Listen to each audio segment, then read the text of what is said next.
Shalom, berkah dalam Gusti dumateng panjenengan sedaya. Matur nuwun sanget saged sesarengan ing dinten punika kanthi kabingahan.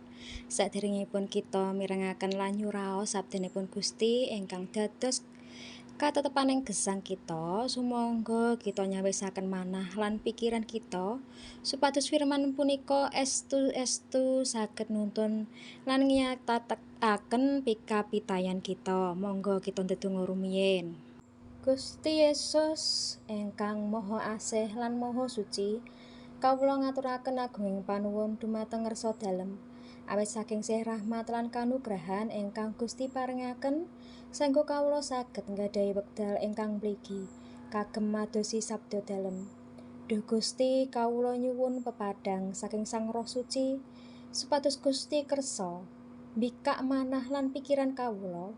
Mugi-mugi lumantar renungan menika kawula saged mangertos menapa ingkang dados kersa dalem lan dados pepadang gesang kawula.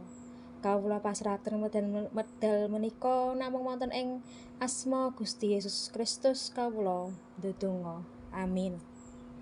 Judul renungan dinten punika Kalungguhan Agung minangka putraning Allah. Kapendhet saking Yohanan 1 ayat 12 mekaten. Nanging sapa wae kang nampani panjenengane iku diparingi wewenang dadi para putraning Allah, iku kang padha pracaya marang asmane. Ing donya iki status sosial, kasugihan utawa asal-usul keturunan asring dadi tetimbangan gedhe sing nentokake ajining manungsa ing mata wong liya. Wong sing lair saka keluarga gedhe utawa duwe panguwasa biasane entuk pakurmatan khusus. Nanging ana siji kalungguhan sing adoh luwih dhuwur tinimbang kabeh kalungguhan kadonyan, yaiku dadi putrane Allah. Status mulia iki ora dikolehi lewat kekuatan jasa utawa kapinteran manungsa, nanging lumantar sih rahmat lewat Gusti Yesus Kristus. Kitab Yohanan 1 ayat 12 kanthi cetha nyaketaken bilih sapa sing padha nampa panjenengane diparingi wewenang kuwasa dadi putrane Allah, yaiku wong-wong sing padha pracaya marang asmane. Tembung nampa lan pracaya ing kene duweni teges sing aktif. Ora mung ngerti ing angen-angen utawa mindeng babagan Gusti Yesus, nanging nglebokake panjenengane dadi sesepuh, pangeran lan juru slamet pribadi ing sakjroning ati. Nalika kita nampa Gusti Yesus ana owah-owahan status sing radikal ing ngarsane Gusti Allah. Kita sing maune dianggep adoh utawa wong dosa saiki diangkat dadi anak, diwenehi hak waris kasuwargan lan klebu ing keluarga Allah. Minangka putrane Allah, kita duwe hak kanggo sowan kanthi kendel menyang palenggahan kasih tahta rahmat, kanggo njaluk pitulungan nalika kita nandhang susah utawa kacidra dening kahanan urip.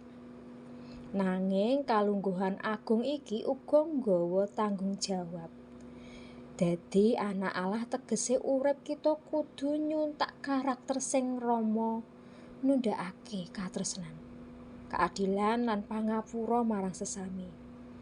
Kadang kala kita asring lali marang identitas iki lan urip kanthi rasa kuwatir utawa minder kaya wong sing ora duwe Gusti. Pramila ing dina iki hayo padha ngeling-eling manah apa wae kahanan panjenengan sanajan krasa lemah utawa ora ditepung dening donya. Panjenengan minangka putrane Allah sing ditresnani banget, manggon padha karo identitas anyar kasebut lan pasrahake kabeh masa depan ing astane Sang Rama sing setya. Monggo kita ndedonga. Duh Gusti Allah Rama ingkang Maha Kuwasa, kawula ngaturaken agunging panuwun dumateng asma Paduka awit saking sih rahmat ingkang tanpa winates. Kawula sampun kaparingan kalungguhan ingkang mulya dados putraning Allah. Amargi saking sih setya lan pangorbanan Gusti Yesus Kristus. Gusti asring bilih kawula gampang lali identitas punika lan urip kambah rasa kuwatir utawa nglokro. Mugi Paduka nuntun manah kawula supados tansah mantep pitados lan nampa Paduka saben dinten. Paduka paring kekiyatan supados gesang kawula saged dados paseksi ingkang memuji asma Paduka ing satengahing sesami. Berkahono sedaya langkah pakaryan lan keluarga kawula ing dinten punika.